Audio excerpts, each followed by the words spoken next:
Welcome to Unplugged Live with Dr. Diane Smith-Clark, PhD. Get ready to get inspired by the stories of overcoming life's challenges to bring change and transformation. Here's Dr. Diane. Hello, and welcome back to Unplugged with Dr. Diane Clark. I'm so glad you tuned in tonight. We've been covering a series of mental health issues concerning Alzheimer's and dementia. And you're going to be blessed tonight by the information that's going to be passed on to you by a licensed mental health counselor. But before we get into our show, I want to remind you that coming up September 30th is the Motown Review. And what's going to happen at the Motown Review is we're going to honor grandparents who are raising their grandchildren.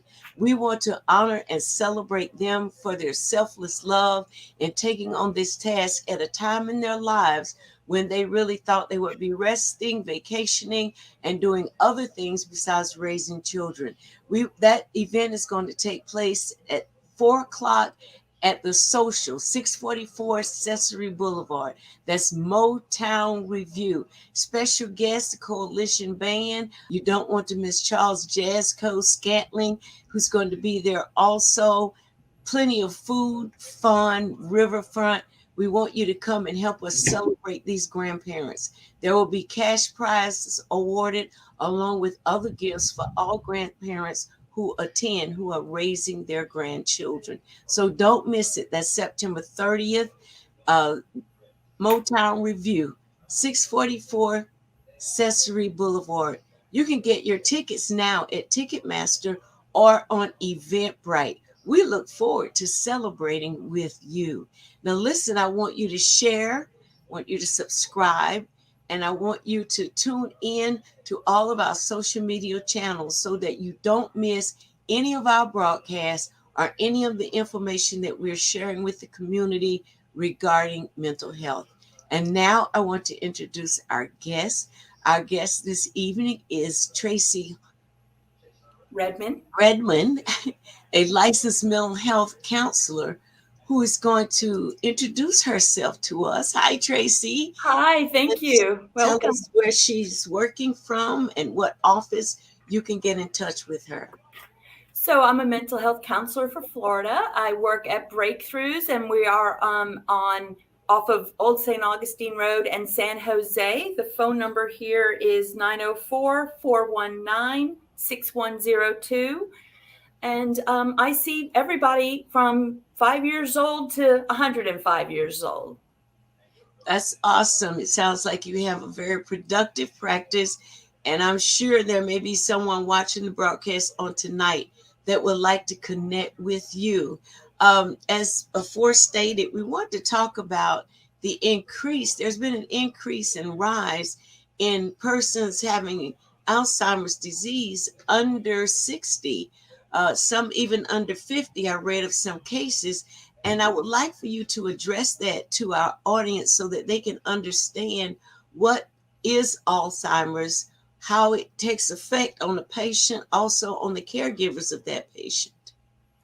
Well, and Alzheimer's is kind of a general idea, and there's different types of Alzheimer's. So when you go with your medical professional, they will be able to specifically tell you what type of Alzheimer's it is. But what it basically is a breakdown of the brain. The brain starts retreating, and people's current memories start disappearing, and they start thinking that they're existing 5, 10, 20, 30, 40 years back.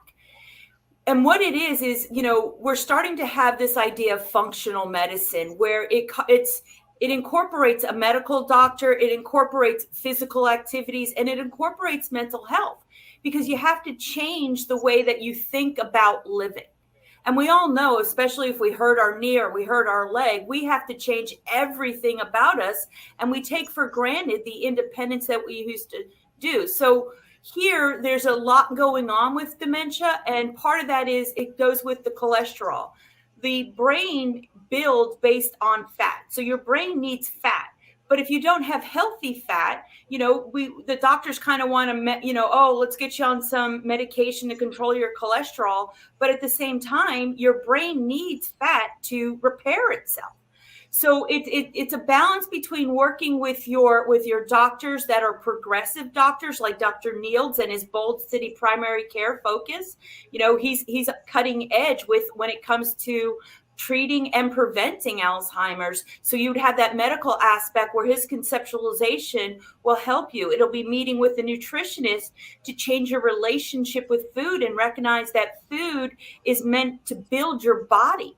And I know there are other doctors who look, you look at broccoli, and broccoli looks like a brain or lungs. And it kind of, each vegetable or thing that we eat tells us what it's helping in our body. So when you start seeing these new connections, the mental, the body, the physical, the spiritual, it takes on a more dynamic approach to how you're living your life, because you can change everything. It's never too late. And coming to a medical doctor, a mental health, to help you adapt to this new diet or this new way of eating, it takes that dynamic approach of body, mind, and spirit. That is so good to know, because everybody's on some type of diet to reduce fat. And how do we know what quantity of fat in our bodies is affecting our brain? And how do we know when our brain has enough fat that it's able to repair and heal itself? Well, and I think that, how people go back to different types of diet. They have the Mediterranean diet, and they're doing a lot more studies with these blue zones where people live over 100. My family is from Sicily, and my aunt lived to 103. My great grandmother, she was born in 1882 and died in 1982. And, one of my cousins, he lived to 108. So what do Italians eat? Italians eat a lot of olive oil and vinegar on their salads, right? Mm-hmm. So I think they enjoy food. They have a great relationship with food.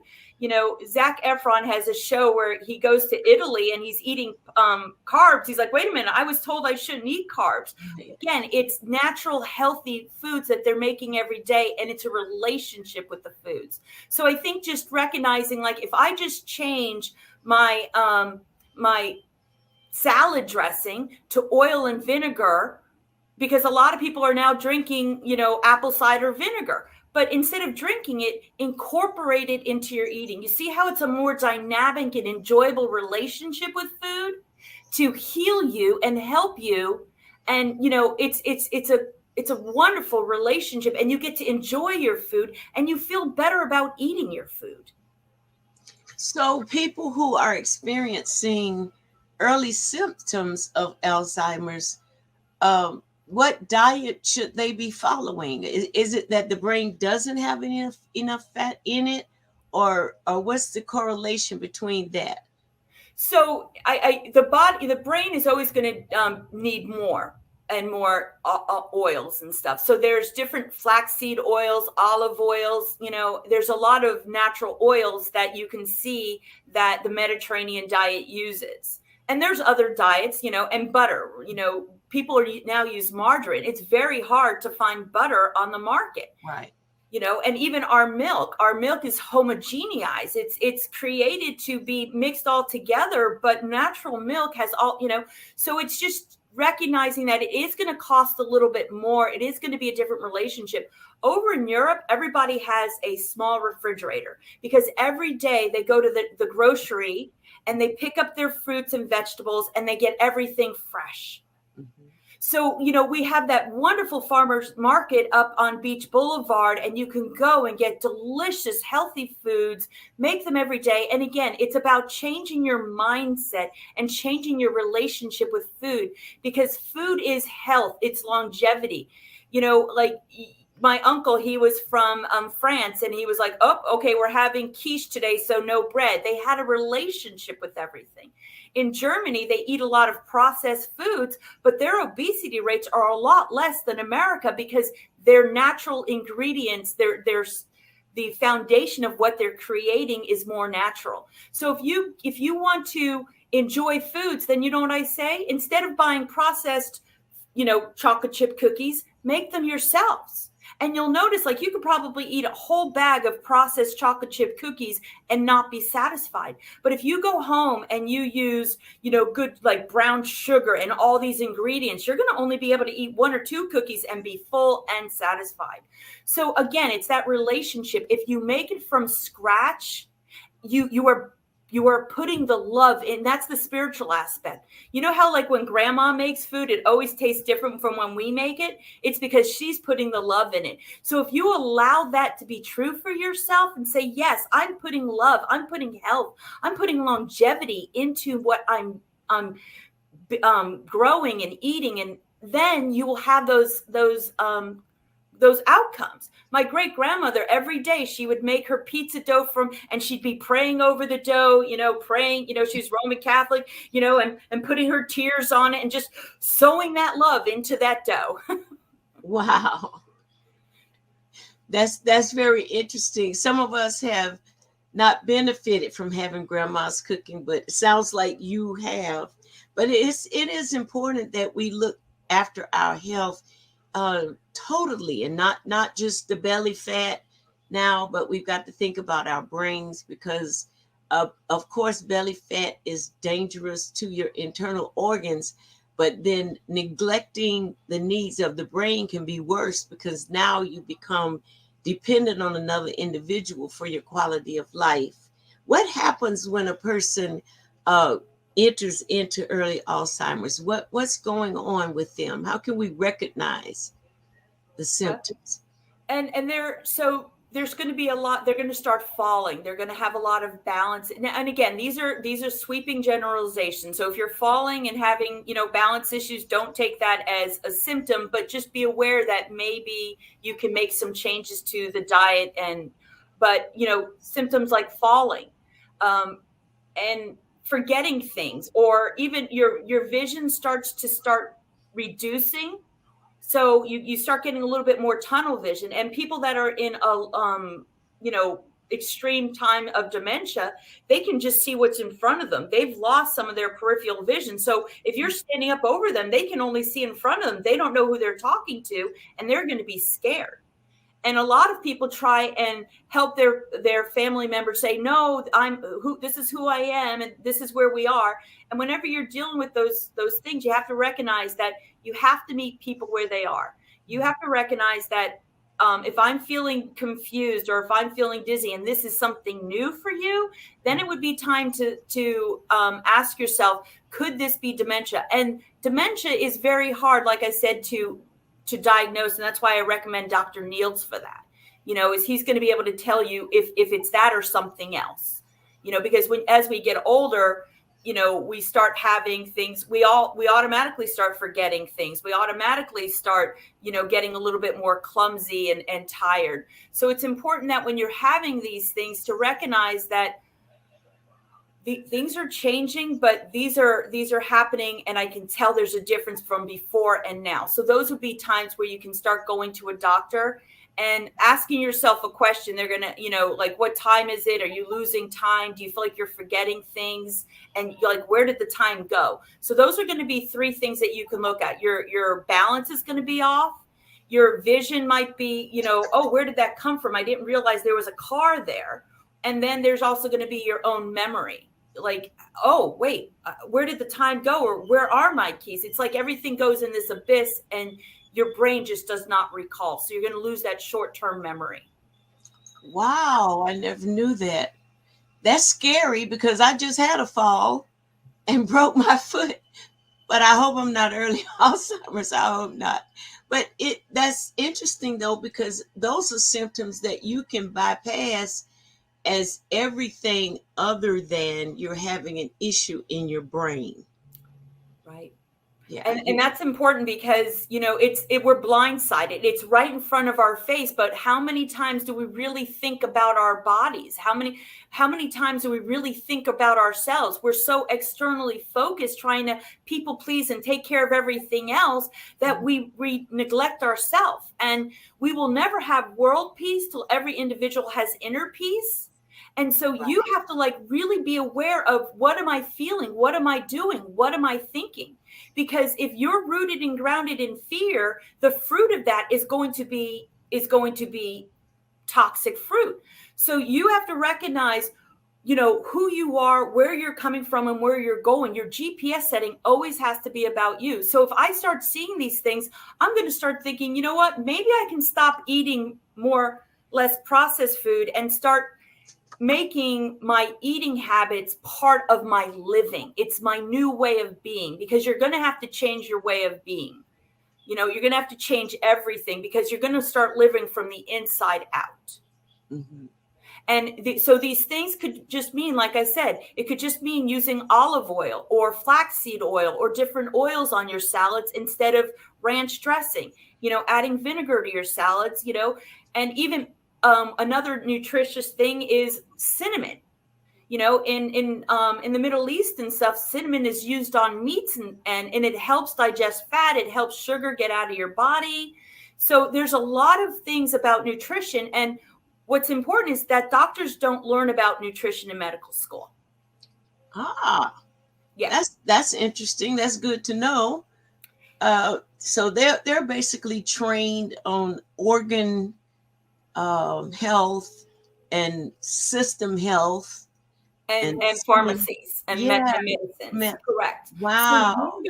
So like a lot of times your doctor, if you talk to, my mental health counselor, they're just going to be like, whatever, like, and I'm okay with that. I recognize that. I do sound, but it's going to be, you're going to have to be your own advocate. You need to start, instead of worry to me is you're trying to do long division in your head. No, what's your problem? And now let's problem solve it. Okay, well, I'm worried about Alzheimer's. Okay, so then what can I do? And again, nutrition. You want to look at nutrition. You want to look at how you're treating your body. And then you want to look at the medical. Does that make sense? That's that three-pronged. Makes a lot of sense. Yeah.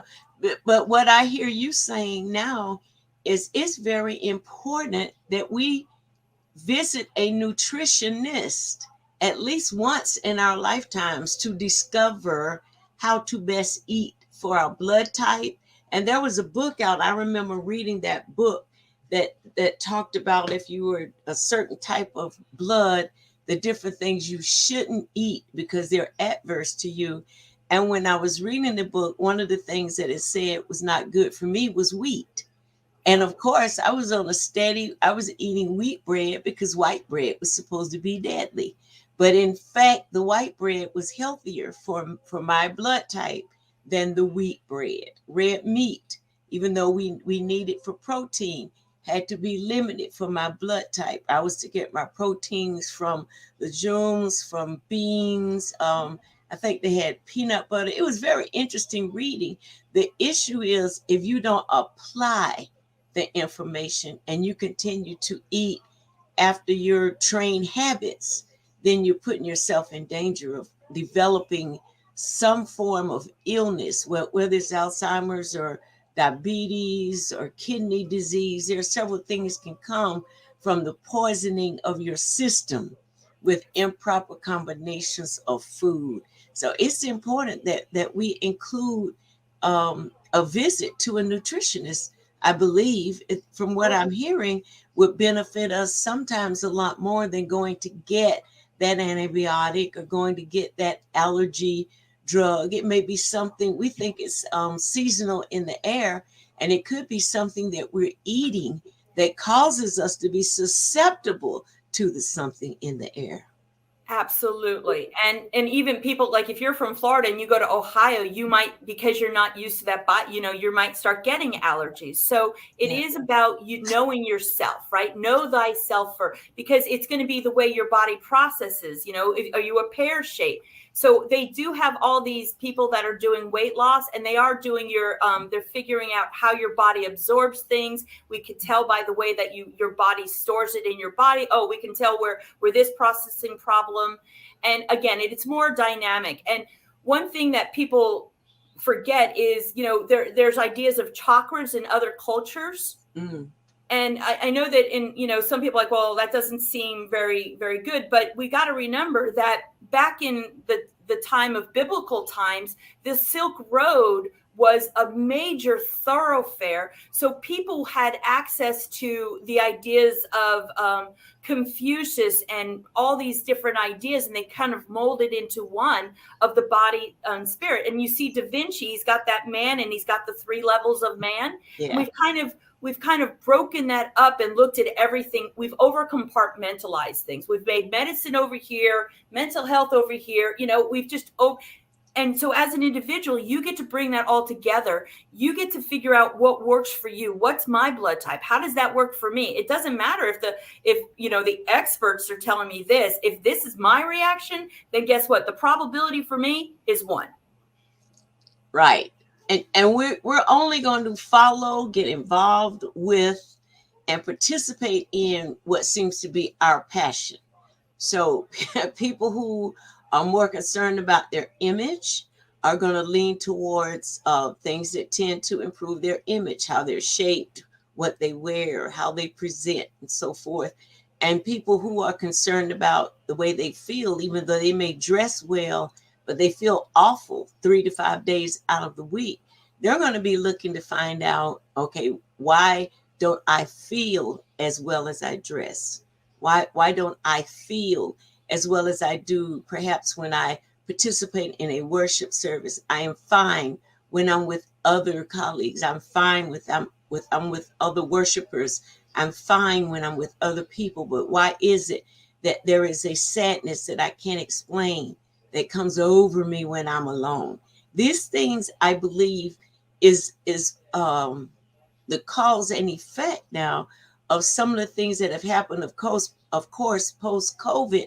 But also, I think these are things that are happening from the escalation of trauma, the escalation of calamities and things that's going on in our world. One part of the world is on fire, while the other part of the world is in monsoons. And then another part of the world is snowed to the event that people are dying in their cars. And this is all happening not across the water. These things are happening right in the midst of us and cannot be ignored. I do know that the news does not report everything that I feel people should know, but it is necessary for them, I can imagine, so that they can keep people watching to, what would you say, dumb down some of the things that's going on. But if you're a real person that's interested in what's going on in your world, you're going to search all avenues. And you're going to find out about the monsoons. You're going to find out about the famines. You're going to find out about the farmers who've lost crop and has reduced our ability to get fresh foods. Now they're growing our vegetables on trucks, and they look like they've been grown in the ground. They look like they're perfectly healthy, but we're ingesting chemicals that our bodies are not designed to handle. So the news locally here, I don't know if you've seen it, has been encouraging people to start growing their own vegetables, their own foods, whatever they can learn to grow and eat from that. And instead of trying to buy even the escalating costs at the grocery store, Tracy, feeding one person can exceed $500 or $600 a month.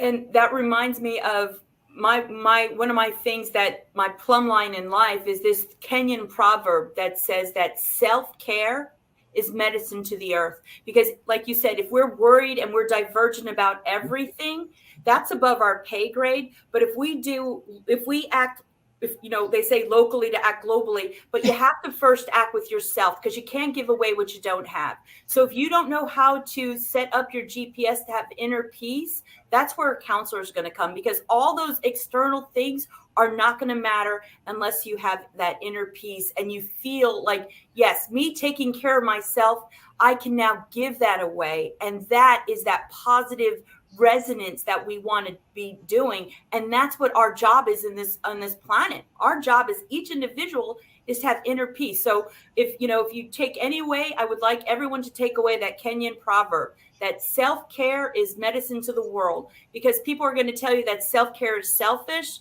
But let's listen to a proverb that's been around since the foundation of countries. Okay. It's been around for millenniums.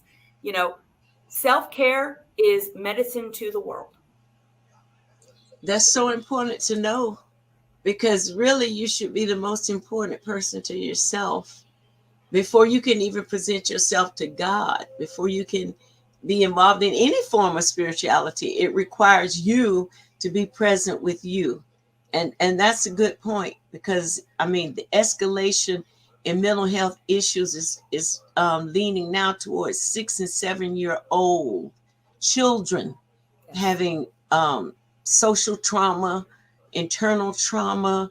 They're concerned about things because there's not enough money in the household, or not Mhm. able to do a lot of things that they see other children doing, and we bypass it and call it temper tantrum, or we just say, oh well, you sad today, why are you sad? And then we overlook that there is a pattern to it, and we need to get help for it.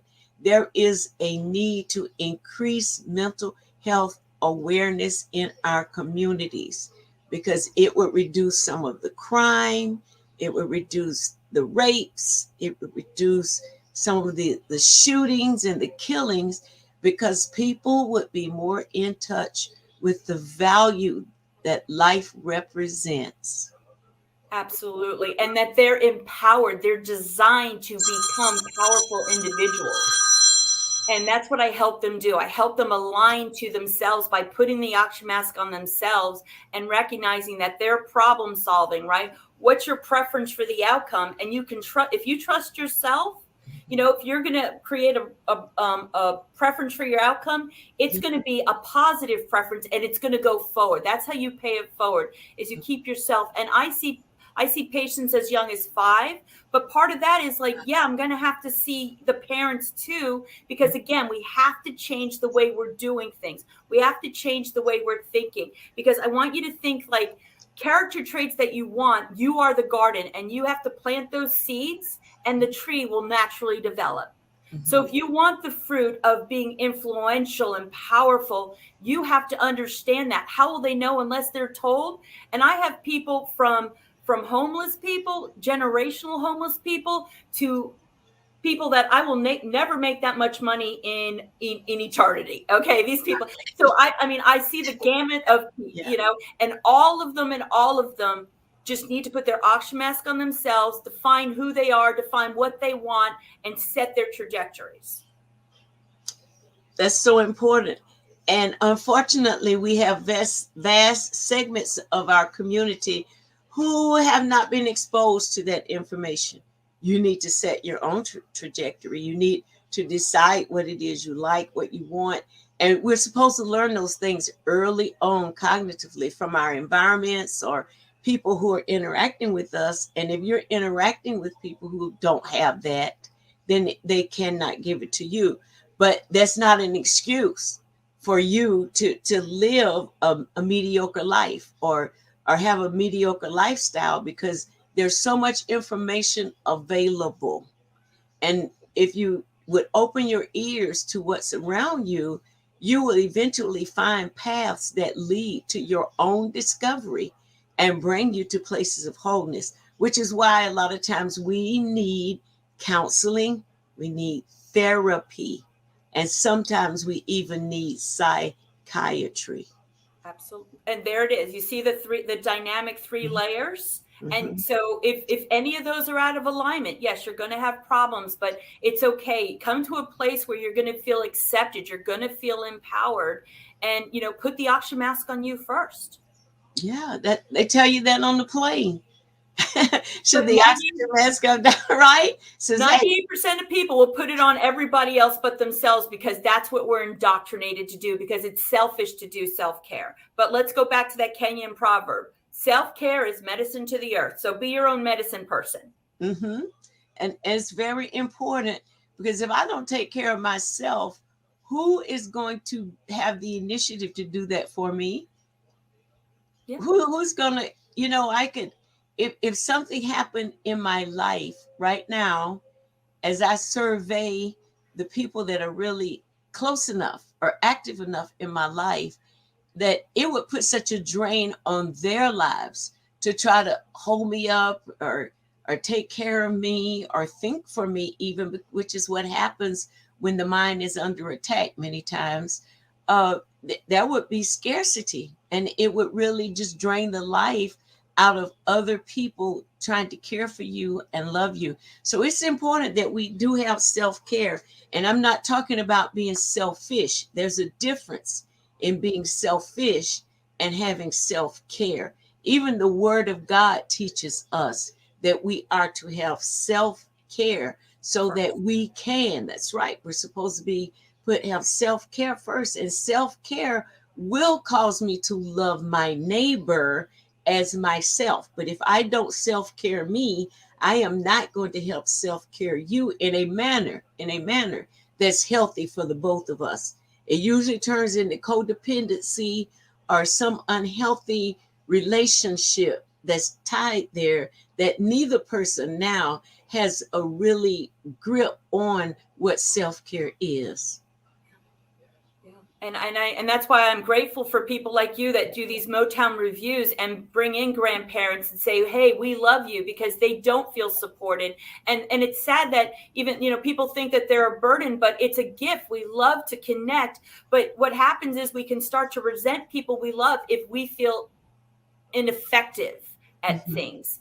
And so what I do is I unstrain the genie, right? We're all like genies. We're tied down by the mental, manacles of our mind, and we feel like we can't do anything, but we're designed to do everything. We live in a paradox, and we need to learn how to exist in this paradox with power and, and trust and love and resonate that. And that's why I love this Motown review. And I know that, when you're doing something different, it's a paradox. You're going to have the haters, and you're going to have the people that see the vision. Right. And a lot of people that I've talked to, when I told them what we were doing, they say, oh, that's a great idea. But there's no buy-in. There's no, you know what? I'm going to help you pull this off. I'm going to work with you. I see the value in this, but I'm still working very strongly toward making it a reality. And listen, if you're watching and you're a grandparent that's raising your own grandchildren, or you want to nominate a grandparent who's raising their own grandchildren, you can contact us at, just go to my website. The information is there for you to fill out the form at drdianeclark.org. That's DRDIANECLARK.org. And there you will find information to either register or nominate a grandparent that you would like to see celebrated on September 30th. So don't wait, don't hesitate, because we want to get those tickets sold, and we want you to come and celebrate with them on September 30th. Well, Tracy, this has been a pleasure talking with you. You're my kind of people. I guess you know that. Yes, absolutely. We connect for sure. So I really want to have you on again.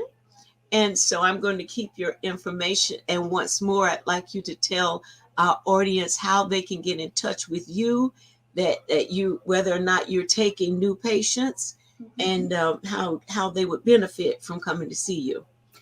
Well, if you want to change your life and you want to understand how you can be empowered, please feel free to email me. My email is Tracy Redman, REDMAN, LLC @gmail.com. I'm currently at Breakthroughs on Williamsburg Parkway, and the phone number there is 904-419-6102. I am planning on attending this review, the Motown review, and connect, because 90% of success is showing up. So, show up and connect and show people, hey, I want to change my life. And just showing up there, that's the new trajectory. That's changing your life. Thank you so much, Tracy, for joining us. And we look forward to future fellowship.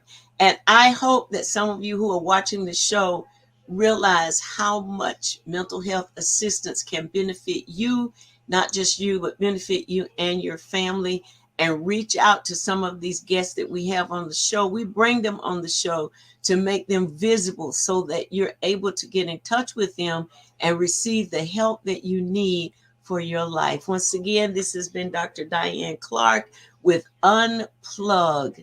Like, share, and subscribe to our broadcast. We love you, and we want to hear from you. God bless your week. Bye-bye. Thanks for joining us for Unplugged Live with Dr. Diane Smith-Clark, PhD, helping to bring change and transformation in the mental health space within the church community. Dr. Diane wants to hear from you. If you have any questions, comments, guest recommendations, or program topic ideas, visit DianeUnplugged.com and click the Contact Us link. Dr. Diane also appreciates your prayers and your financial support. You can give online at DianeUnplugged.com and select Donate.